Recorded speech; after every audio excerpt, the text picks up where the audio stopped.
नमस्कार साथियों, कैसे हो आप लोग। सक्सेस मित्र के इस YouTube चैनल पे आपका हार्दिक स्वागत है, हार्दिक अभिनंदन है। मैं कुणाल पांडे आज आप लोगों के लिए जो इंडिया यूरोपियन यूनियन की जो ट्रेड डील है उस पे एक विश्लेषणात्मक एक सेशन लेके आया हूं। तो फटाफट से आप लोग जुड़ जाइए। जैसा कि आप लोगों को दिख रहा है मेरे पीछे कि इंडिया EU डील फाइनल हो चुकी है। क्या सस्ता हुआ है, क्या महंगा हुआ है, इन सब चीज़ों के साथ साथ हम अंतर्राष्ट्रीय जो संबंध हैं उन पे भी चर्चा करने वाले हैं। साथ ही साथ पूरे जो भारतीय व्यापार है, भारतीय बाजार है, उस पर क्या प्रभाव पड़ा है एवं इस डील का बाकी के अन्य देशों पर भी क्या प्रभाव पड़ा है, अन्य देशों के क्या इस पे कमेंट्स हैं, क्या इस पे रिएक्शंस हैं, उन सब चीज़ों पे अपन चर्चा करने वाले हैं। फटाफट से अपन आगे बढ़ते हैं। आपको जैसे दिख रहा होगा यहाँ पे mother of all trade deals, इसे क्या कहा जा रहा है, mother of all trade deals. ये सिर्फ हम ही नहीं कह रहे हैं, ये सिर्फ हम नहीं कह रहे हैं, ये आपको मेरे साइड में दिख रहा होगा अल जजीरा, बाकी आपके ब्लूमबर्ग और आपके जो भी डॉन जो अखबार है आपका पाकिस्तान का, इसके अलावा आपको चाइना डेली, ये सारे जो अखबार हैं, साथ ही साथ जो यूरोपियन यूनियन है उसने भी इसको यही करार दिया है mother of all trade deals. क्यों कहा जा रहा है इसे mother of all trade deals? क्योंकि आपको ये बात पता होनी चाहिए कि जो अपना भारत है वो इस समय विश्व की चौथी सबसे बड़ी अर्थव्यवस्था है और साथ ही साथ जिससे हमने टाई अप किया है वो संयुक्त रूप से विश्व की दूसरी सबसे बड़ी अर्थव्यवस्था है। जैसा कि आप देख रहे हैं, FTA between fourth largest and second largest economy. तो ये बहुत बड़ी बात होती है कि इकोनॉमी के क्षेत्र में चौथे नंबर पे, चौथे पायदान पे और दूसरे पायदान पे आने वाले लोगों ने यहाँ पे टाई अप किया है। ठीक है, चलिए फिर आगे देखते हैं अपन कि unprecedented access for over 99% of the Indian exports, जो भारत की तरफ से एक्सपोर्ट किए जाते हैं, मतलब कि निर्यात किए जाते हैं, उन पे अनप्रेसिडेंटेड मतलब किसी प्रकार की रोक टोक नहीं होगी। कितने? 99% जो आपके निर्यात है उन पे किसी भी प्रकार की कोई रोक नहीं होगी। Zero duty on 33 billion of our exports, हमारे जो एक्सपोर्ट्स हैं जो कि 33 बिलियन के हैं उन पे जीरो ड्यूटी होने वाली है। ठीक है, जीरो ड्यूटी का मतलब क्या है? किसी भी प्रकार का कोई टैक्स नहीं लगने वाला है। ठीक है, India and EU constitute 25% of the global GDP। जो ग्लोबली पूरे विश्व की GDP है उसका 25% भाग, मतलब कि लगभग एक चौथाई भाग, 1/4 पार्ट उसका, वो आपके इस डील के कवरेज में आता है। साथ ही साथ बात करें कि जो ग्लोबल जो व्यापार है, बाजार है और जो ग्लोबल ट्रेड है उसकी अगर हम बात करें तो ग्लोबल ट्रेड का 1/3 मतलब कि लगभग 33% हिस्सा किसके हिस्से में आता है? ये जो डील अपन ने करी है, भारत ने करी है साइन, उसके अंतर्गत आता है। तो ये बहुत बड़ी बात हो जाती है, इसीलिए इसको mother of all trade deals कहा जा रहा है। यूरोपियन यूनियन, आपको ये बात पता होगी कि 27 देशों का एक समूह है। यूरोपियन यूनियन 27 देशों का एक समूह है जो कि एक तरह से सही सारे फैसले अपने संयुक्त रूप से लेते हैं। ठीक है, तो 27 देशों के साथ हमने क्या किया है? ट्रेड डील साइन की है और दिनांक भी आपको याद रखना बहुत जरूरी है कि 27 जनवरी को ही हमने ये ट्रेड डील साइन की है। ठीक है, लगभग लगभग इस ट्रेड डील से 20 ट्रिलियन का मार्केट जनरेट होने वाला है और 200 जो करोड़ हैं, 200 करोड़ लोगों को ये प्रभावित करेगा। 200 करोड़ लोगों तक इसका फायदा पहुंचेगा, मतलब कि लगभग लगभग 2 अरब लोगों तक इसका फायदा पहुंचेगा। ठीक है, तो इसीलिए इसको mother of all trade deals कहा जा रहा है। ठीक है, सिर्फ ये मैं बता रहा था जैसे कि आपको कि आपके देखिए यहाँ पे ये आपको दिख रहा होगा यहाँ पे कि चाइना डेली, जो आपके चाइना का एक तरह से मुखपत्र है, जो उनका अखबार है खुद का, चाइना डेली, उसने क्या लिखा है? India EU clinch mother of all deals after 2 decades of trade talks. 2 दशक की ट्रेड टॉक के बाद भारत ने और EU ने एक mother of all deal sign की है। ये यहाँ पे देखिए अपना मित्र, मतलब बोलते हैं ना आस्तीन का सांप टाइप का, है ना। तो बिल्कुल जिसको अपन ने पहले सोचा कि भैया ये मित्र हो सकता है अपना, लेकिन कभी सगा नहीं हो सकता, है ना। विषदंत हमेशा लेके चलता है, जो हमारा सबसे बड़ा दुश्मन है, जो जिसका देश का नाम लेने में भी अपने को ये लगता है कि यार इसका नाम क्या लिया जाए, वहाँ का एक पत्र है, आपका अखबार है डॉन। वो क्या लिखता है? वो एकदम चिढ़ा बैठा है, उसको अब डर लग रहा है, डर सता रहा है। देखिए यहाँ आप लाइन पढ़िए, EU India deal a wake up call, मतलब कि आप जागने का मतलब एक तरह से समय आ गया है। वेकअप कॉल, आपको अब सजग होना है, क्योंकि इंडिया ने EU के साथ इतनी बड़ी ट्रेड डील साइन की है कि अब पाकिस्तान घबरा रहा है, क्योंकि अब पाकिस्तान की जो इकोनॉमी है पहले ही जर्जर अवस्था में है, लगभग खात्मे की तरफ है, और इस ट्रेड डील के बाद तो अब ये लगभग तय माना जा रहा है कि कहीं भी बराबरी का कोई मौका नहीं मिलने वाला है, ना तो पाकिस्तान को, और एक अभी बगल में पड़ोसी एक नया निकल के आ रहा है, है ना, बिशैला, जिसको बांग्लादेश बोल रहे हैं। अभी तो वर्ल्ड कप वाला एक वो चल ही रहा है कि भाई वर्ल्ड कप में शामिल होंगे नहीं होंगे। तो इन दोनों के लिए तो मतलब ये एकदम मतलब थरथराने वाली खबर है, और इससे तो इनके रूह कांप जाएगी। ठीक है, तो आप ये भी देख सकते हैं। यहाँ आप देखिए बड़े बड़े जितने भी विश्व के जो अखबार हैं उन्होंने इसको कवर किया है। Bloomberg, Modi ramps up trade deals as India looks to counter Trump tariffs. Trump ने जो टैरिफ लगाए हैं उसको काउंटर करने के लिए मोदी जी ने ये जो डील साइन की है, मतलब कि इंडिया ने जो ये डील साइन की है उसको यहाँ पे कवर किया गया है। फिर यहाँ बीबीसी की न्यूज़ भी आप देख सकते हैं, India and EU announces mother of all trade deals. तो इस तरह से सिर्फ हम ही नहीं कह रहे हैं, बाकी पूरी की पूरी ग्लोबली ये चीज़ छाई हुई है कि इंडिया ने mother of all trade deals sign कर ली है। चलिए फिर इसकी बात करें कि ये जो आपका mother of all trade deals है, जो ये ट्रेड डील साइन हुई है, ये एक मंच है ग्लोबल ट्रेड का 1/3, जैसा कि मैं बता चुका हूं आपको। एक दूसरी आपके पूरे विश्व की और चौथी सबसे बड़ी जो इकोनॉमी है वो एक साथ आई है इसके लिए। ठीक है, सबसे बड़ा मार्केट जो आपका ग्लोबल जीडीपी का 1/4 कवर करने वाला है। ग्लोबल जीडीपी का 1/4 बहुत बड़ा हिस्सा होता है कि 1/4 हिस्सा तो ये दो लोग लेके बैठ गए हैं। कम टैरिफ हो जाएगा।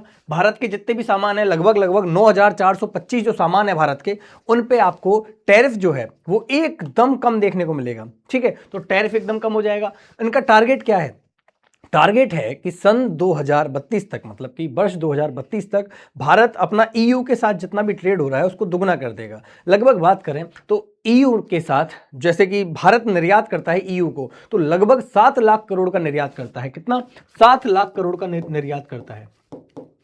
ठीक है, भारत निर्यात करता है। और भारत आयात कितना करता है, मतलब कि ईयू भारत के लिए निर्यात कितना करता है? तो लगभग 5.5 लाख करोड़ का करता है।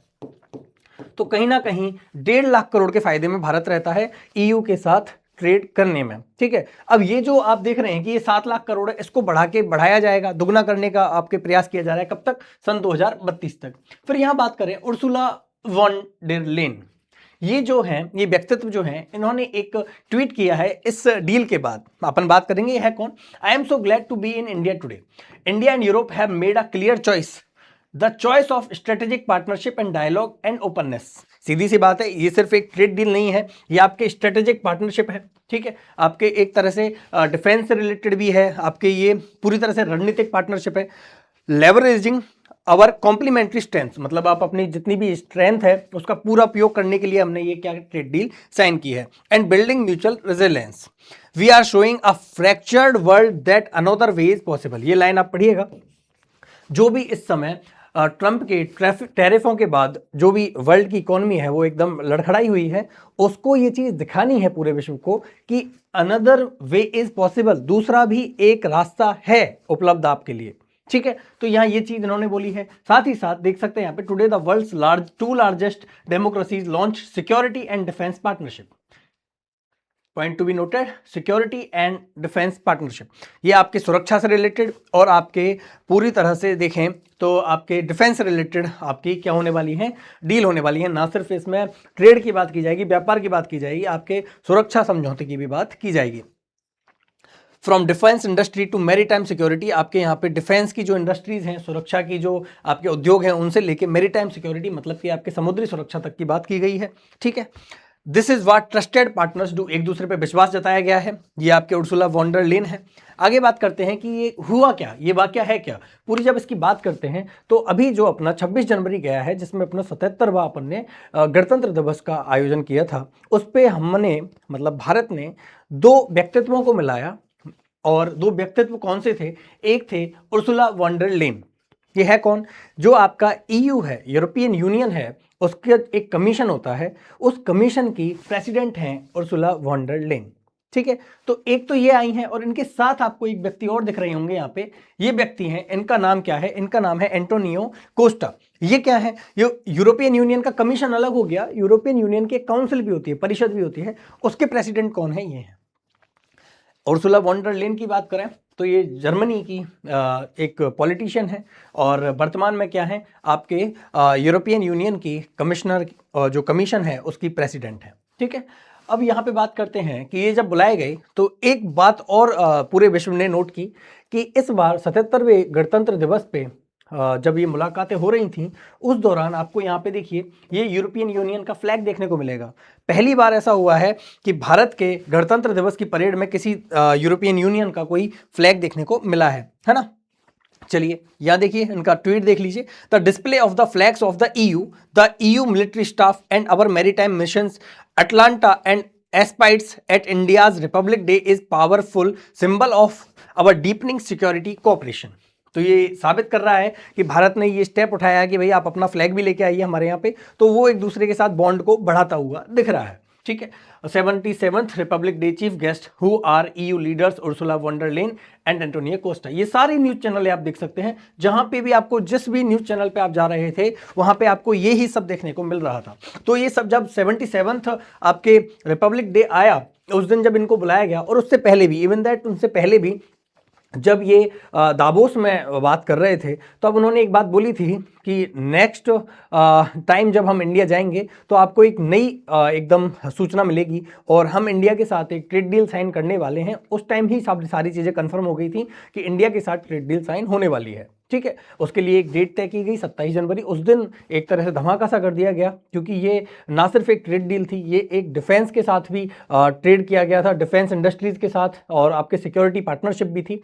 तो उसके बाद सारा का सारा विश्व एकदम सजग हो गया कि भैया ये क्या हुआ। भारत को जब झटका लगा था टैरिफ्स का, कहाँ से, ट्रंप से, तो भारत के निर्यात प्रभावित हुए थे। ठीक है। लेकिन अब भारत ने दूसरा रास्ता भी खोज लिया है ईयू ट्रेड के जरिए। चलिए आगे बढ़ते हैं। जब अपन आगे बढ़ते हैं तो ये देखिए जो आपके जब ये 77th आपका रिपब्लिक डे हुआ था, ये लगभग 25 जनवरी से लेके 27-28 जनवरी तक यहाँ पर रहे थे। फिर यहाँ पे बात करते हैं तो ये व्यक्ति एंटोनियो कोस्टा, ये तो मतलब भावुक हो गए। इन्होंने अपनी जेब से आपके एक इंडियन ओवरसीज जो व्यक्ति होते हैं, जैसे कि बोलते हैं ना एनआरआई टाइप के, तो ओवरसीज का मतलब है कि कोई बाहर का व्यक्ति बार बार में भारत में और टूरिज्म के लिए आता है। तो ये व्यक्ति ऐसे हैं जो कि गोवा घूमने आते हैं, और इन्होंने अपनी जेब से ये पासपोर्ट निकाला और बोला I am the president of the European council, मैं यूरोपियन काउंसिल का प्रेसिडेंट हूँ। ठीक है। लेकिन बाद में खुशी जाहिर करते हुए बोला but I am also an overseas Indian citizen, मैं ओवरसीज इंडियन सिटीजन भी हूं। और इस बात पे तो ठहाके लग गए भैया, बहुत जोरदार। अब कोई व्यक्ति इतना भावुक होकर बोले कि जैसे आपके घर कोई आए और कोई मेहमान आए, बोले कि ये तो मेरा आप अपना घर समझिए, उसी तरह से इन्होंने उसको भारत को अपना घर समझते हुए और अपनी भावनाएं एक तरह से जाहिर की। Europe and India are making history today, we have concluded the mother of all deals. Ursula von der Leyen ने भी इसको mother of all deal declare किया। उसके बाद पूरे मार्केट ने और पूरे न्यूज़ जो इंडस्ट्री है उसने भी इसको मदर ऑफ ऑल डील करार दिया। We have created a free trade zone of 2 billion people, मतलब कि लगभग 2 बिलियन पीपल, 200 करोड़ या फिर 2 अरब लोगों के लिए ये फ्री ट्रेड जोन है, with both side set to benefit, मतलब इससे दोनों पक्षों को लाभ होने वाला है। This is only the beginning, we will grow our strategic relationship to be even stronger. ठीक है।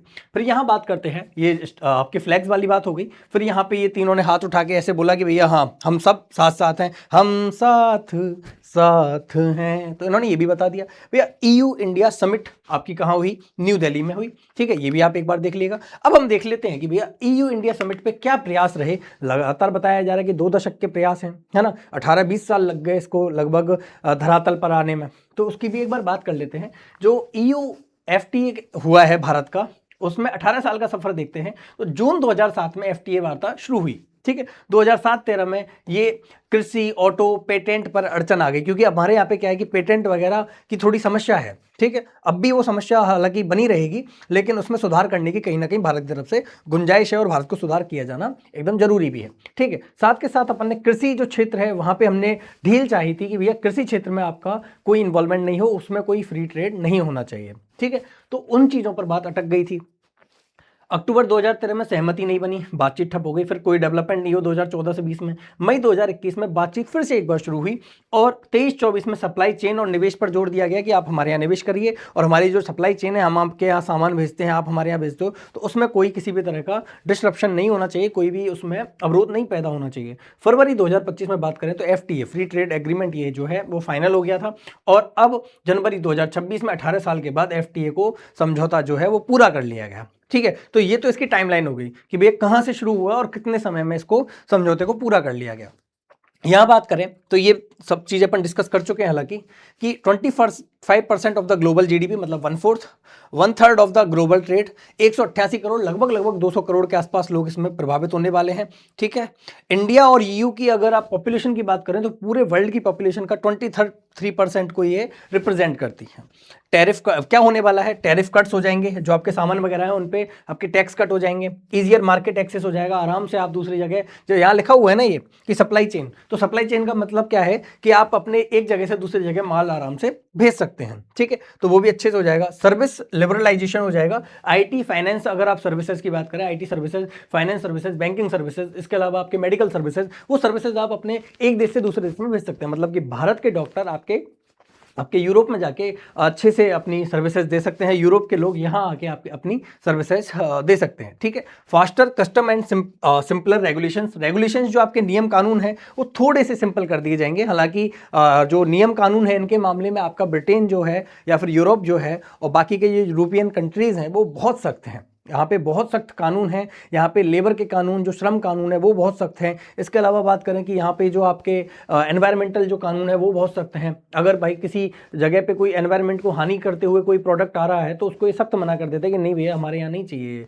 हेल्थ के जो कानून है वो बहुत सख्त हैं। और आपके लेबर में ये देख लिया जाए कि भैया यहाँ पे तो किसी व्यक्ति ने, और इस जो इंडस्ट्री से आपको माल आ रहा है इंडिया से, यहाँ पे जो है चाइल्ड लेबर करवाया जा रहा है, तो ऐसे माल को ये तुरंत प्रभाव से रोक देते हैं। तो इस तरह का भी हमको क्या थोड़ा सा ध्यान रखने की जरूरत है कि अगर ये ट्रेड डील साइन कर रहे हैं तो हमें हमारे भी कानूनों पे थोड़ी सी लगाम लगानी पड़ेगी भैया, हमको हमारे कानून जो है थोड़े सख्त करने पड़ेंगे। ठीक है, चलिए भैया फिर आगे बात करते हैं इंडिया को क्या फायदा होने वाला है, ईयू को क्या फायदा होने वाला है। मेजरली इंडिया के टेक्सटाइल, मतलब कि जो कपड़ा वगैरह है उनको फायदा होगा। James and jewelleries, IT business को भी फायदा होने वाला है। सिमिलरली यहाँ पे ऑटोमोबाइल जो कंपनी है आपके, ऑटोमोबाइल मतलब कि गाड़ी वाड़ी बनाने वाली कंपनियां हैं बड़ी बड़ी, उनको फायदा होने वाला है। किसके, आपके ईयू के। मशीनरी को भी फायदा होने वाला है, फाइनेंशियल सर्विसेज में भी फायदा होने वाला है। इनके बारे में और डिस्कस में अपन कर लेंगे थोड़ा सा आगे चल के। चलिए, आप इतनी देर से फ्री ट्रेड एग्रीमेंट समझना चाह रहे हैं कि फ्री ट्रेड एग्रीमेंट है, सुन रहे हैं, होता क्या है ये फ्री ट्रेड एग्रीमेंट। तो free trade agreement, FTA is an agreement between the countries, मतलब कि दो कंट्रीज के बीच में, दो देशों के बीच में हो सकता है ये, दो रीजनल ब्लॉक्स के बीच में हो सकता है कि देशों का एक समूह हो, जैसे कि ईयू है, कई देशों का समूह है, और जैसे कि अपने सार्क कंट्रीज हैं, अपने ब्रिक्स कंट्रीज हैं, ये भी किसी से आपके क्या कर सकते हैं, ट्रेड एग्रीमेंट कर सकते हैं। आसियान कंट्रीज हैं, ये सभी क्या कर सकते हैं, आपके ट्रेड एग्रीमेंट कर सकते हैं। तो एफटीए क्या है, एग्रीमेंट है बिटवीन द कंट्रीज और रीजनल ब्लॉक्स टू रिड्यूस और एलिमिनेट ट्रेड बैरियर्स। आपके ट्रेड में, आपके व्यापार में जो भी बैरियर्स आ रहे हैं, जो अवरोध आ रहे हैं, जो आपके रुकावटें आ रही हैं, उनको रिड्यूस करना मतलब कि आप उसको कम कर सकते हैं, और एलिमिनेट करना उसको मतलब कि उसको हटा सकते हैं, उन्मूलन करने के लिए। तो आपके जितने भी बाधाएं हैं ट्रेड में उनको उन्मूलन करने के लिए और उनको कम करने के लिए जो एग्रीमेंट किया जाता है वो क्या है, फ्री ट्रेड एग्रीमेंट। ये फ्री ट्रेड एग्रीमेंट जो है वो कई प्रकार का होता है, जैसे कि आप बायलैटरल देख रहे हैं कि द्विपक्षीय। बायलैटरल का मतलब क्या है, द्विपक्षीय। जब दो देशों के बीच हो रहा है तो वो बायलैटरल होता है। लेकिन यहाँ पे क्या है कि 27 कंट्रीज हैं ईयू के, तो ईयू एक संगठन के रूप में है, तो ये बायलैटरल तो नहीं हो सकता। तो भारत ने जो ईयू के साथ किया है वो कैसा है, प्लूरीलैटरल है, मतलब कि कई देशों के साथ एक साथ आपने समझौता किया है। देखिए, प्लूरीलैटरल agreement occur between a large number of countries either in the regional context और अदरवाइज। ठीक है, तो ये भारत का जो हुआ है वो कैसा है, प्लूरीलैटरल है। ठीक है, तो क्लियर हुआ एफटीए होता क्या है, फ्री ट्रेड एग्रीमेंट होता क्या है। अब फ्री ट्रेड एग्रीमेंट जो अपन ने देख लिया है, अब आपको पता है कि जैसे कोई भी तरक्की करता है, कोई भी नया सामान लेके आता है, आप अपने घर में नई गाड़ी ले आओ तो आपके बाकी लोग आपसे जो खुश नहीं हैं इस बात को लेके, वो कहीं ना कहीं उनके मिर्ची लगती है ना, जलन होती है। तो भैया इस फ्री ट्रेड एग्रीमेंट से भी मिर्ची लगी है, बहुत से लोगों को लगी है, सिर्फ एक ही नहीं बोलेंगे, बहुत से लोगों को मिर्ची लगी है। जैसा कि मेरे पीछे देख रहे हैं आप कि भारत ईयू डील पर अमेरिका की तीखी प्रतिक्रिया, वो अपने खिलाफ हो रहे युद्ध को फंड कर रहे हैं। वो कौन, वो मतलब ईयू मतलब आपके यूक्रेन भी आ गया उसमें। ठीक है, यूक्रेन पे जो नाटो कंट्रीज हैं, यूक्रेन पे जो हमला हो रहा है रशिया का, उसको फंड करवा रहे हैं खुद। अब ये कैसे, समझने की कोशिश करिए कैसे, कि आपको ये पता है कि रशिया ने यूक्रेन के खिलाफ अभी युद्ध छेड़ा हुआ है। ठीक है, रशिया ने जब युद्ध छेड़ा हुआ है तो रशिया को पैसे की जरूरत पड़ती है। कोई भी कंट्री जब युद्ध लड़ता है तो उसको पैसे की कहीं ना कहीं जरूरत पड़ती है। अब यहाँ पे जब पैसे की जरूरत पड़ी तो रशिया ने ऑफर किया इंडिया को कि भाई हमारे पास कच्चा तेल है, आप उसे ले लो। तो बोले यार हम तो कच्चा तेल पहले से कहीं से ले रहे हैं। बोले कि हम सस्ते में देंगे आपको। अच्छा सस्ते में दोगे तो ठीक है। इंडिया ने बोल दिया यस वी आर इन, हम आपका जो ये बात है उसमें सहमत है और आप हमें सस्ते में कच्चा तेल दे दीजिए। अब भारत ने कच्चा तेल ले लिया। अब भारत की एक बात मैं आपको बताऊं कि भारत में लगभग लगभग 84%, लगभग 84% जो कच्चा तेल है वो आयात किया जाता है। हमारे यहाँ जो गाड़ियां दौड़ रही है ना, इसमें हम पूरी तरह से दूसरे देशों पर निर्भर हैं, क्योंकि कच्चा तेल हमको बाहर से ही आयातित करना पड़ता है। अब कच्चा तेल आता है, कच्चा तेल को आप डायरेक्ट गाड़ियों में नहीं डाल सकते। आप ये चीज नोट करिएगा कि कच्चे तेल को आप डायरेक्ट गाड़ियों में नहीं डाल सकते। कच्चा तेल मतलब क्रूड ऑयल। अब ये क्रूड ऑयल जो होता है ना आपके, ये एक तरह से मतलब इंजन में नहीं डाला जा सकता, ये फ्यूल का काम नहीं करता। तो क्रूड ऑयल का क्या करना पड़ता है आपको, परिशोधन करना पड़ता है। परिशोधन का मतलब होता है आपको रिफाइन करना पड़ता है। अब इनको जब रिफाइन करना है तो इसके लिए इनके लिए एक चीज होती है रिफाइनरीज। तो भारत में रिफाइनरीज की काफी अच्छी मतलब बहुलता है। और आपको पता होगा कि जो आपके वेनेजुएला का जो आपके हैवी ऑयल है, वो हैवी ऑयल हमारे यहाँ एक जो आपकी रिफाइनरी है जामनगर में, रिलायंस की रिफाइनरी है। कहाँ है? जामनगर। जामनगर में कौन सी रिफाइनरी है? रिलायंस की जो रिफाइनरी है उसमें आपके क्या है, जो आपके वेनेजुएला का जो हैवी क्रूड ऑयल है उसका परिशोधन किया जाता है। अब भारत ने कच्चा तेल तो ले लिया सस्ते में। अब सस्ते में कच्चा तेल लेके अब भारत ने बना लिया क्या, आपके पेट्रोल और डीजल वगैरह, ठीक है, ये बना लिए। अब इनको भारत किसको दे रहा है? ईयू को दे रहा है, मतलब कि आपके यूरोपियन कंट्रीज को दे रहा है। अब यूरोपियन कंट्रीज को हम ये बेचेंगे तो यूरोपियन कंट्रीज अपने को क्या देंगे? यूरोपियन कंट्रीज जो है, ईयू जो है, वो अपने को क्या देगा? पैसा देगा। पैसा देगा तो पैसे को अपन क्या करेंगे? पैसा अपने पास आया तो पैसा किसके पास आया? इंडिया के पास। इंडिया उससे और क्या खरीदेगा? कच्चा तेल। और कच्चा तेल किससे खरीद रहा है इंडिया? रशिया से। तो अल्टीमेटली वो पैसा कहाँ गया? रशिया के पास। तो ये कहना है अपने इन महाशय का। ये महाशय कौन है? ये है स्कॉट बेसेंट, जो कि आपके क्या है? अमेरिकी वित्त मंत्री हैं, ठीक है। तो अमेरिकी वित्त मंत्री का ये कहना है कि भारत ने ईयू के साथ जो डील साइन की है उसमें फ्री ट्रेड एग्रीमेंट किया है। अब ये फ्री ट्रेड एग्रीमेंट में कंप्लीटली आपके तेल वगैरह, जो ऑयल वगैरह है, जो आपके पेट्रोल डीजल है, उसको भी एकदम, उस पर भी टैक्सेस कम कर दिए जाएंगे। अब इस तरह से क्या हो रहा है कि वो पैसा सर्कुलेट होकर कहां पहुंच जाएगा? रशिया के पास पहुंच जाएगा। और रशिया आप लोगों पे अटैक कर रहा है। तो इन्होंने ये बात बोली है, लेकिन ये बात भूल गए हैं कि जो पहले ये हितैषी बना करते थे, किसके? ईयू के, यूरोपियन यूनियन के जो हितैषी बना करते थे, कौन? यूएसए। लेकिन अभी फिलहाल आपने देखा कि भाई क्या तो इन्होंने वहां पे किया है, वेनेजुएला में किया है। इसके अलावा अभी इनकी एक नज़र कहाँ पे गई है? ग्रीनलैंड की तरफ भी पड़ रही है। ग्रीनलैंड की तरफ भी नजर पड़ रही है। तो अब भाप गया है कहीं ना कहीं, कौन? ये आपके जो आपके यूरोपियन यूनियन है, वो आपके अंदेशा लग चुका है उसको, और इसकी नीयत भाप चुका है यूएसए की। तो अब उन्होंने इसको दरकिनार करते हुए और भारत के साथ ट्रेड डील साइन कर ली है, ठीक। इन्होंने एक चीज और बोली है।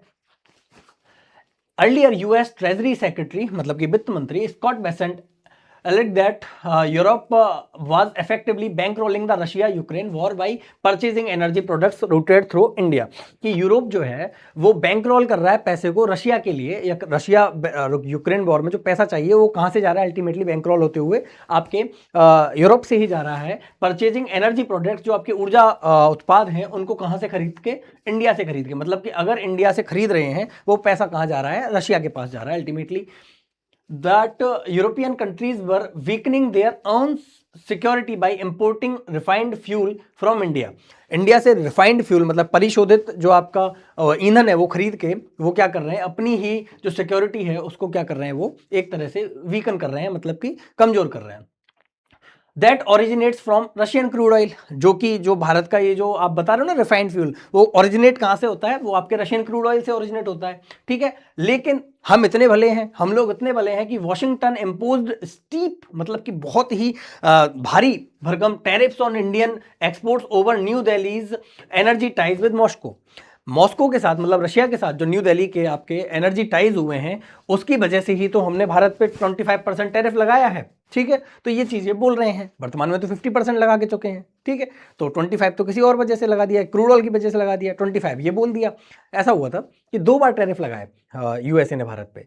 पहला जो टैरिफ लगाया था वो ये बात बोल के लगाया था कि इंडिया हमारी चीजों पर लगाता है, मतलब हम इंडिया को कोई माल बेचते हैं तो इंडिया टैरिफ लगा रहा है, और इंडिया का माल हमारे यहाँ आता है तो हम लगाते नहीं है। मतलब कि ये बात है कि एक तरफ इंडिया है और दूसरी तरफ यूएसए है। तो यूएसए ने ये बोला कि हम अपना माल इंडिया बेचते हैं तो उस पर लगा देते हैं इंडिया वाले टैक्स, और इंडिया वाले कोई माल अपना बेचते हैं तो हम उस पर टैक्स नहीं लगाते हैं। तो ये तो बराबरी नहीं हुई ना, ये बराबरी नहीं हुई। तो इन्होंने बोला हम भी लगा देंगे आज से 25% टैक्स। ठीक है, चलो इन्होंने 25% टैक्स लगा दिया। फिर बाद में इनको यानी क्या चची कि ऐसा करते हैं कि यार इंडिया तो रशिया के साथ आपके क्रूड ऑयल ले रहा है उससे, और बहुत सारी चीज़ें कर रहा है, और फंडिंग कर रहा है किसकी, आपके यूक्रेन वॉर की, रशिया यूक्रेन वॉर की फंडिंग कर रहा है। तो इन्होंने क्या किया, 25% और बढ़ा दिया। तो वर्तमान में कितना है, 50% टैक्सेस हैं। लेकिन कहीं ना कहीं अब जब इनको दिख गया है ना कि हमारी औकात क्या है, हमारे इनको ये लगता है कि पूरा विश्व हम पे टिका हुआ है, पूरे विश्व का व्यापार हम पे टिका हुआ है, ट्रेड हम पे टिका हुआ है, हम हैं तो सब हैं। ठीक है, इनको ये लगता है। और कहीं ना कहीं जब उर्सुला वॉन डर लेन ने ये बोला कि there is another way possible, कि वहां एक अन्य विकल्प भी है, तो वो विकल्प जब सामने आया और ये mother of trade all trade deals sign हुई है, उसके बाद से कहीं ना कहीं अब यूएसए के मन में ये आ रहा है, उन्होंने कभी उनका वक्तव्य है उसमें ये बोला है कि भारत ने रशिया से क्रूड ऑयल जो मंगा रहा है ना भारत, उसमें 30% तक कटौती की है। मतलब कि पहले 100 लीटर मंगा रहा था, अब 70 मंगा रहा है। तो कहीं ना कहीं हमारे टैरिफ लगाने के कारण रशिया से 30 लीटर कम कर दिया, 30% क्रूड ऑयल लेना कम कर दिया। ये बात बोल के अब इनके विचार क्या बन रहे हैं कि क्योंकि इन्होंने अब हमारे कहने पे कम कर दिया है, अब हम ये 25% टैरिफ हटा देंगे, ये वाला हटा देंगे। हालांकि हटाया नहीं है, अभी विचार बन रहे हैं, देखते हैं क्या होता है कि ये हटा देते हैं या नहीं हटाते हैं। ठीक है, तो इसकी वजह से क्या कर रहे हैं ये कि कुल मिला के इनको कहीं ना कहीं खौफ है कि भारत कहीं ना कहीं यूरोप से करने लग जाएगा और हमारा ट्रेड भारत के साथ और प्रभावित हो जाएगा। अब देखो, भारत का माल पहले सबसे ज़्यादा कहाँ जा रहा था भैया, यूएसए की तरफ बहुत माल जाता है भारत का। यूएसए ने टैरिफ लगा दिया तो यूएसए की तरफ जाना खराब हो गया। अब यूएसए को हम निर्यात नहीं कर पा रहे, माल हमारे पास बच नहीं रहा, हमारे पास माल पड़ा है और हमारा माल खराब हो रहा है, वहाँ जा नहीं रहा, तो हमारा धंधा प्रभावित हो रहा है। अब कहीं तो बेचेंगे ना, मरता क्या ना करता भैया, मैं मेरे बेर लेके मंडी में बैठा हूँ, एक आदमी खरीद नहीं रहा तो हम दूसरे को तो बेचेंगे ना, एक नहीं खरीद रहा तो दूसरे को बेचेंगे। तो भारत ने ईयू को बेचना चालू कर दिया, भैया ईयू को निर्यात करेंगे। तो कंप्लीटली ये हुआ कि यूएसए से ट्रेड डील साइन हो उससे पहले हमारी ट्रेड डील ईयू के साथ साइन हो चुकी है। ठीक है भैया, आगे चलते हैं, आ जाओ। अब ये जो इंडिया ईयू ट्रेड डील हुई है, इसके क्या इंपैक्ट्स पड़े हैं उनको भी देख लेते हैं। State visit of President of the European Council H E Antonio Luis Santos da Costa. ठीक है, तो ये किसके हैं, प्रेसिडेंट हैं यूरोपियन काउंसिल के, और यूरोपियन कमीशन की प्रेसिडेंट कौन है, उर्सुला वॉन डर लेन। ठीक है, ये आपके क्या है, यूरोपियन कमीशन की क्या है आपके प्रेसिडेंट है, और ये क्या है आपके यूरोपियन काउंसिल के प्रेसिडेंट है। ठीक है, इनकी क्या हुई है, स्टेट विजिट हुई है, इस पे ये बात है। India announces 8th FTA since 2021। 2021 के बाद से भारत का ये 8वां फ्री ट्रेड एग्रीमेंट है। कौन सा है, 8वां। इससे पहले क्या मॉरिशस के साथ हो गया था 2021 में, फिर आपके यूएई के साथ हो गया था, फिर ऑस्ट्रेलिया के साथ हो गया था, फिर आपके EFTA जो यूरोपियन फ्री ट्रेड एग्रीमेंट होता है ना, EFTA, पहले भी अपन ने यूरोपियन के साथ किया हुआ है EFTA TEPA, फिर ये 2024-25 में हुआ, फिर यूके के साथ अपन ने मिड ऑफ 2025-26 में अपन ने किसके साथ किया था, यूके के साथ किया था। इसमें 99% of the Indian export tariff free कर दिए गए थे। यूके मतलब आपके लंदन के साथ, ऐसे समझिए। ठीक है, फिर बात करते हैं ओमान के साथ भी हो गया था और न्यूजीलैंड के साथ भी हो गया था। अब ये जो 8वां हुआ है, ये mother of all trade deals है। अब तक भारतीय जो इतिहास है उसमें 21 ट्रेड डील साइन की गई थी इससे पहले, और 21 ट्रेड डील के बाद अब ये 22वीं जो ट्रेड डील साइन हुई है, इसको mother of all trade deals कहा जा रहा है, mother of all trade deals. ठीक है, क्यों कहा जा रहा है, क्योंकि ये अब तक हुई 21 ट्रेड डील है, उनमें सबसे बड़ी है। ठीक है, उनमें सबसे बड़ी है, ऐतिहासिक है, इसलिए इसको mother of all trade deals कहा जा रहा है।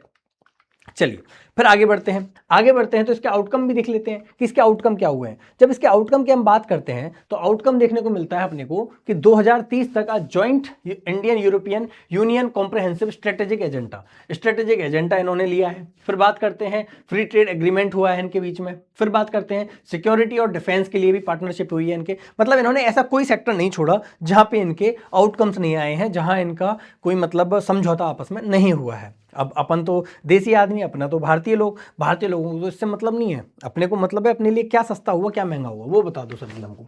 चलिए उस पर भी डिस्कस कर लेते हैं, आ जाओ। What could get cheaper for Indians with joint India EU FTA। ठीक है, आ जाइए।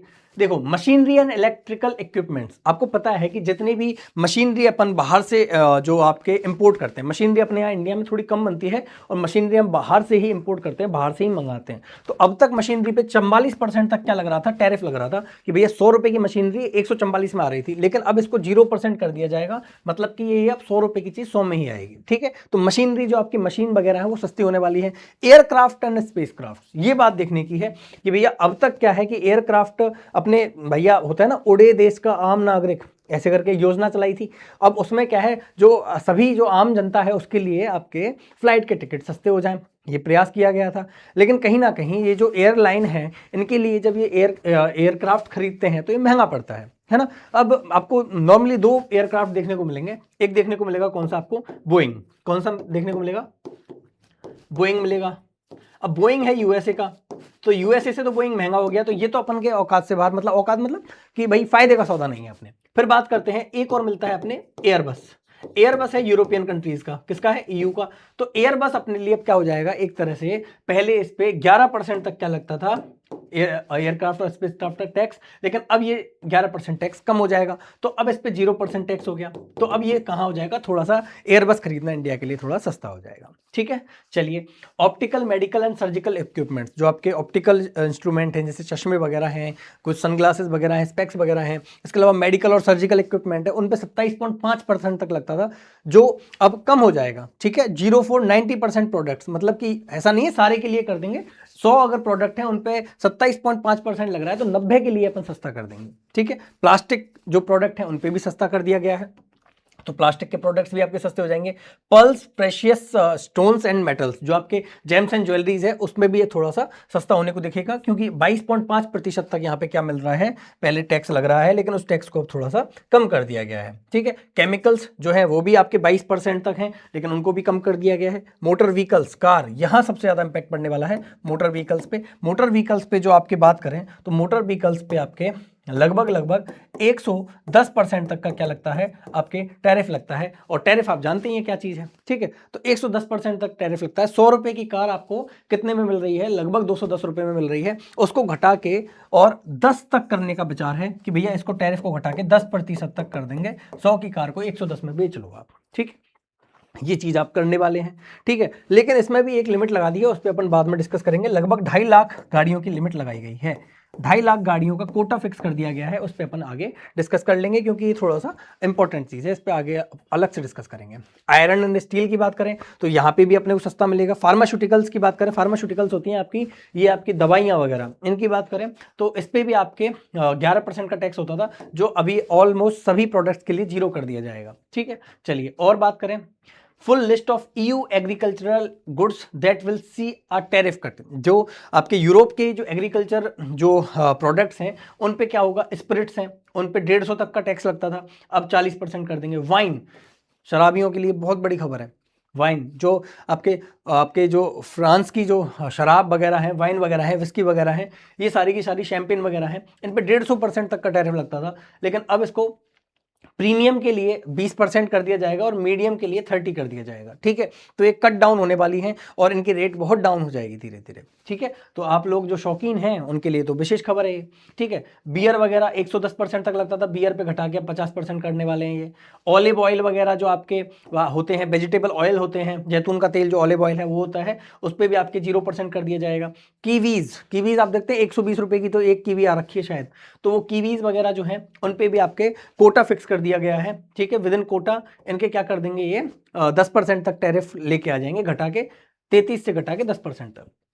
फ्रूट जूस, जो जूस वगैरह होता है ना, रियल जूस वगैरह, ये चीज़ें होती हैं, इन पे भी टैरिफ कट हो जाएगा। प्रोसेस्ड जो फूड है उस पर भी हो जाएगा, शीप मीट उस पर भी हो जाएगा, साथ के साथ सॉसेज वगैरह और जो अदर जो मीट प्रोजेक्ट्स हैं, जो प्रोडक्ट्स हैं, उन पे भी आपके कट डाउन होकर 110 से घटा के 50% तक टैरिफ हो जाएगा। मतलब कि लगभग खाने पीने की चीज़ें भी सस्ती हो रही हैं, है ना। सॉसेज वगैरह सस्ते हो रहे हैं, मीट प्रोडक्ट सस्ते हो रहे हैं, मांसाहार जो करते हैं उनके लिए सस्ता हो रहा है, दारू, बियर वगैरह ये सब चीज़ें भी आपके सस्ती हो रही हैं। फिर यहाँ बात करें, full list of EU industrial goods that will see a tariff cut, जो ईयू से आने वाले इंडस्ट्रियल गुड्स हैं, जो आपके औद्योगिक उत्पाद हैं, वो भी देखेंगे। मशीनरी पे खत्म होने वाला है, एयरक्राफ्ट और स्पेसक्राफ्ट पे भी हो रहा है, ऑप्टिकल पे भी हो रहा है, प्लास्टिक पे भी हो रहा है, ये सब चीज़ें अपन डिस्कस कर चुके हैं। ठीक है, तो इस तरह से ये काफ़ी ज़्यादा आपके टैरिफ कट देखने को मिलता है। तो आप देख सकते हैं कि बहुत सारी चीज़ें सस्ती हो रही हैं।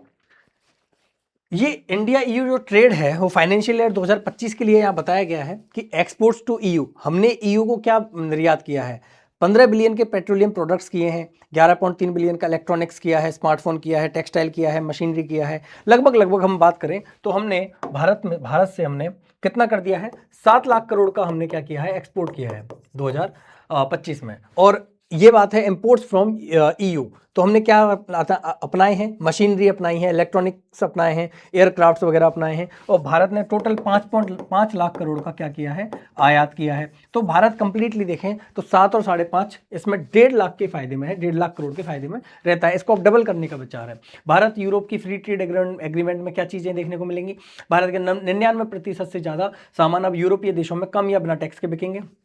कपड़ा उद्योग, चमड़ा, मछली और ज्वेलरी सेक्टर्स में 33 अरब डॉलर के निर्यात को सीधा फायदा है। इन सामानों पर लगने वाले 10% टैक्स को खत्म कर दिया जाएगा। कार और ऑटो सेक्टर में सीमित छूट मिलेगी। सीमित छूट मतलब आपके 2.5 लाख की एक लिमिट लगा दी गई है, ठीक है। किसानों के हित का ख्याल रखा गया है। भारत ने दूध, अनाज और पोल्ट्री, फल सब्जी ऐसे क्षेत्रों को एफटीए से बाहर रखा है, ठीक है। ये इंपॉर्टेंट है, ये याद रखना है किसानों के लिए। फिर बात करते हैं प्रोफेशनल्स को फायदा। भारतीय जो आईटी प्रोफेशनल है उनको फायदा है, वो अब यूरोप में जाके काम कर सकते हैं, यूरोप वाले अब यहाँ भी आ सकते हैं, ठीक है। तो दोनों चीज़ों को फायदा है। भारतीय कंपनी और प्रोफेशनल्स को ईयू के 144 सर्विस सेक्टर में काम करने का मौका मिला है, और ईयू को भारत के 102 सर्विस सेक्टर में एंट्री मिल गई है। भारतीय प्रोफेशनल्स को ईयू में काम और बिजनेस के लिए जाना, ठीक है, ये चीज़ हो गई। डिजिटल पेमेंट और ऑनलाइन सेवाओं में भी अपने जैसे फोन पे वगैरह है वो वहाँ भी यूज़ कर सकते हैं, अपने क्रेडिट कार्ड वगैरह वहाँ यूज़ कर सकते हैं, ये चीज़ भी अपने लिए अलाउ कर दी जाएंगी, ठीक है। चलिए, भारत में प्रीमियम कारें और शराब सस्ती हो गई। प्रीमियम कारों पे 110 से घटाकर 10% कर दिया जाएगा, धीरे धीरे, हौले हौले, है ना, ऐसा नहीं कि एक ही बार में सारा कट कर दिया, ठीक है। इसके अलावा जो यूरोपीय देशों की जो शराब है उस पर 150% टैरिफ लगता था, जिसे अब 20 से 30% तक कर दिया जाएगा, ठीक है। बियर वगैरह पे भी कम कर दिया जाएगा, बियर पे 50% तक कम कर दिया जाएगा।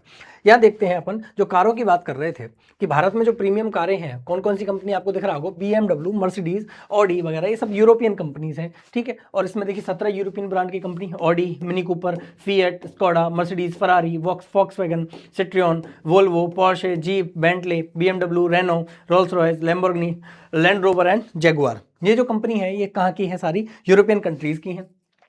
The agreement will gradually allow up to 2.5 lakh European made vehicles to enter India at preferential duty rates, मतलब कि 2.5 लाख कारों को यहाँ इंडिया में आने के लिए अलाउ करेगा ये एग्रीमेंट, ठीक है। फिर बात करें कि पहले जो far above the 37,000 unit quota extended to UK under separate deal. UK के साथ जो डील हुई थी उसमें कितनी लिमिट थी अपनी, 37,000 थी। उस 37,000 की डील को अपन ने अब कितना बढ़ा के कर दिया है, 2.5 लाख कर दिया है। कितना कर दिया है, 2.5 लाख की लिमिट अपन ने कर दी है। अब इसमें से जब बात करते हैं, 2.5 लाख की लिमिट हो गई है, चलो अच्छी बात है, लेकिन इससे तो अपने को नुकसान हो जाएगा। हमारे यहाँ पे अभी अभी ईवी इंडस्ट्री, जो इलेक्ट्रिक व्हीकल इंडस्ट्री है, वो डेवलप होना शुरू हुई है, उसको अपना एक तरह से पूरी तरह से नुकसान हो जाएगा।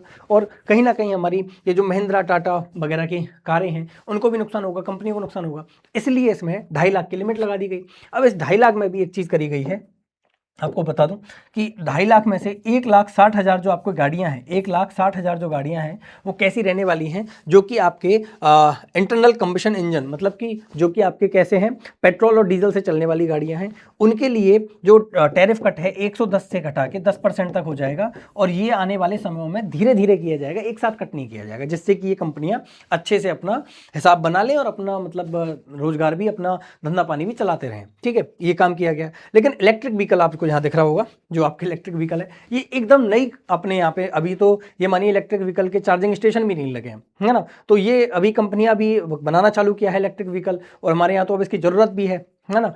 तो अभी क्या किया गया है कि इलेक्ट्रिक व्हीकल के लिए सिर्फ 90,000 लिमिट लगाई है, कि 2.5 लाख में से 1,60,000 तो पेट्रोल डीजल की होंगी और 90,000 इलेक्ट्रिक व्हीकल की होंगी।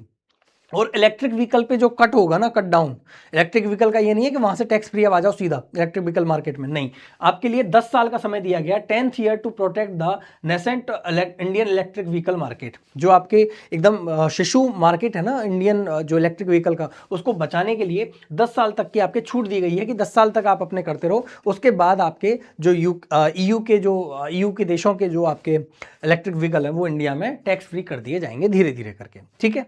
चलिए, the initial in quota tariffs will start at about 30% for most segments, मतलब कि 110 चल रहा है, अब 30% कम करेंगे, इसको घटा के 80% तक पहली बार में लाएंगे, फिर धीरे धीरे 80 से 60 लाएंगे, 60 से 50 लाएंगे, 40 लाएंगे, अंत में जाके 10% पे उसको रोक देंगे, ठीक है। चलिए, फिर यहाँ पे बात करें कि कौन कौन से राज्यों को फायदा हुआ है। जैसा कि यहाँ दिख रहा है आपको, industries, textile, engineering goods, pharmaceuticals, electronics, gems and jewelleries, chemicals, marine products, leather, footwear, plastic and rubber, tea, masala, चाय वगैरह, furniture, handicrafts, minerals, sports goods, agri products, इनको सबको फायदा हुआ है। राजस्थान की बात करें तो यहाँ पे स्पोर्ट्स भी है, आपके स्पोर्ट्स के अलावा यहाँ पे इंडस्ट्रीज, फार्मास्यूटिकल्स भी है, जेम्स एंड ज्वेलरीज है, आपके जयपुर तो बहुत बड़ा केंद्र है। फिर बात करें बाकी के देशों की, बाकी के राज्यों की, तो उत्तर प्रदेश में आपके फुटवियर वगैरह है ना, जेम्स एंड ज्वेलरीज है। फिर इसके अलावा बात करें प्लास्टिक प्रोडक्ट्स हैं, फिर यहाँ हैंडीक्राफ्ट्स भी है। असम की बात करें तो चाय वगैरह है और आपके हैंडीक्राफ्ट्स वगैरह है। तो ऐसे करके सारे राज्यों को कुछ ना कुछ फायदा देखने को मिल रहा है। India EU FTA win win deal for pharmaceuticals and medical devices. Medical devices जो हमारे यहाँ बनाई जा रही हैं वो मोस्टली कहाँ बनाई जा रही हैं आपके, वो मोस्टली आपके महाराष्ट्र, गुजरात, तेलंगाना, कर्नाटक और आंध्र प्रदेश में बनाई जा रही हैं, और इन राज्यों को काफ़ी ज़्यादा फायदा होने वाला है। ठीक है, तो ये फार्मास्यूटिकल के लिए एक तरह से विन विन डील का काम करेगी। पहले ऐसा हुआ करता था कि EU का जो ट्रेड है वो सबसे ज़्यादा किसके साथ होता है, ये भी देख लेते हैं कि EU सबसे ज़्यादा ट्रेड किसके साथ करता है। तो भैया यहाँ देखो कि जुलाई के जो एक्सपोर्ट है, मतलब कि ये जो जुलाई गया था 2025 का, उसके एक्सपोर्ट की बात करें तो इसमें सबसे ज़्यादा किसको कर रहा है एक्सपोर्ट, US को दे रहा है सामान, और इम्पोर्ट कहाँ से कर रहा है, चाइना से कर रहा है। तो अब कहीं ना कहीं इंडिया देखो इसमें कहीं नहीं दिख रहा आपको, कहाँ दिख रहा है, ये आके यहाँ पे आया। ठीक है, तो इंपोर्ट्स करने में 6.3 बिलियन का यहाँ पे इंपोर्ट हो रहा है इंडिया का, कब, जुलाई के में।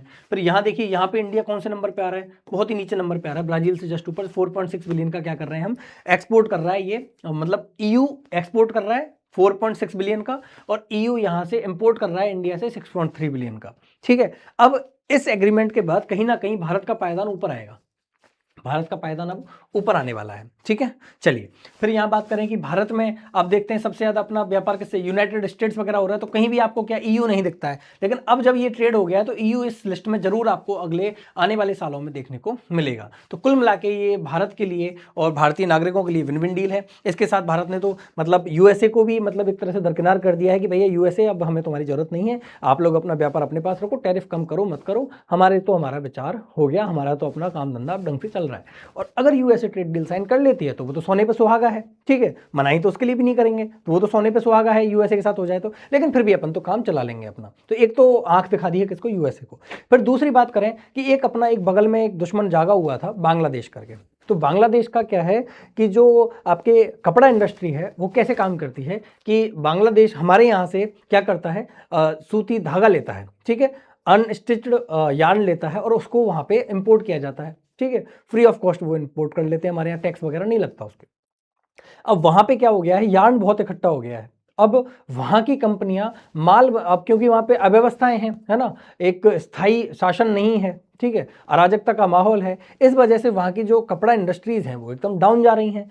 ऐसा हुआ करता था कि हमारे यहाँ से धागा लेके वो स्टिच करती हैं, कपड़ा बुनती हैं, सिलती हैं, और वो कपड़ा वापस जाता है USA और EU बाकी कंट्रीज में जाता है, और वहाँ जाके वो कंपनियाँ अपना वो क्या लगा लेती हैं, उस पर ठप्पा लगा लेती हैं। जैसे टॉमी हिल्फागर है, वो अपना कहाँ से बनवाता है, बांग्लादेश से बनवाता है। अपने अपने इंडिया में ही कौन है, पीटर इंग्लैंड है, वो कहाँ से बनवा रहा है, मेड इन बांग्लादेश शर्ट आती हैं उसकी। फिर बात करें कि आपके जो अरमानी वगैरह के कपड़े हैं वो भी यहीं से आते हैं।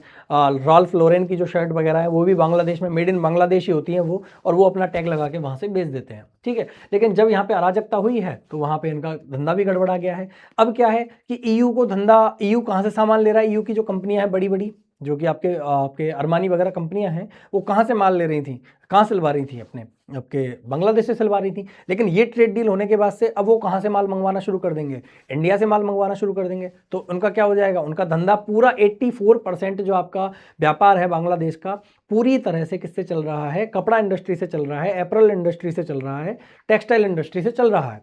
लेकिन अगर भारत से व्यापार करना शुरू हो जाए EU का टेक्सटाइल में, तो इधर बांग्लादेश का अपने आप खात्मा हो जाएगा। ठीक है, तो बिना युद्ध लड़े और एक तरह से पाकिस्तान पहले ही एकदम किनारे पे लगा हुआ है, बांग्लादेश को भी ठिकाने लगा दिया जाएगा। तो एक तरह से कंप्लीटली कहें तो विन विन डील है। भारत ने अपने किसानों को भी बचा लिया है डेयरी प्रोडक्ट्स को मना करके। ठीक है, कुछ एक नुकसान हो सकते हैं, छोटी मोटी कंपनियां जो भारत के MSME कंट्री का जो कंपनीज हैं, MSME उद्योग हैं, वो कहीं ना कहीं compete नहीं कर पाए यूरोपियन जो कंपनीज हैं उनसे। तो कहीं ना कहीं एक दो चीज़ इनको छोड़ दें कि इनका नुकसान है, तो देखा जाता है कि ये विन विन डील ही है किसके लिए, इंडिया के लिए। ठीक है, तो आज का सेशन कैसा लगा कमेंट करके हमको जरूर बताना। धन्यवाद।